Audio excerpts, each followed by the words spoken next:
27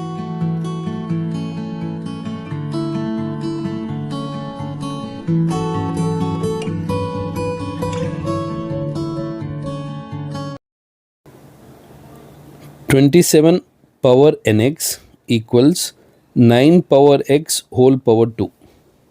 So here, see 27 and 9.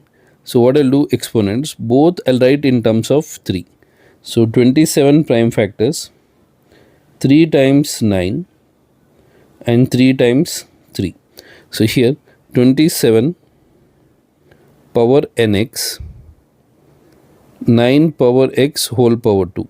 So 27 I'll write as 3 power 3 whole power nx, and this is 9 power 2x. First I'll write 9 power 2x, because see a power m whole power n is a power mn.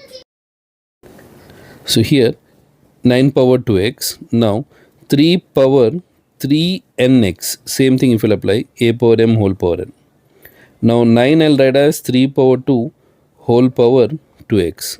So 3 power 3nx, 3 power 2 times 2x is 4x. So now bases are here equal. Bases are equal. So I'll equate the powers. So 3nx equals 4x. Here x and x cancel. So n equals 4 by 3. So the value of n is 4 by 3.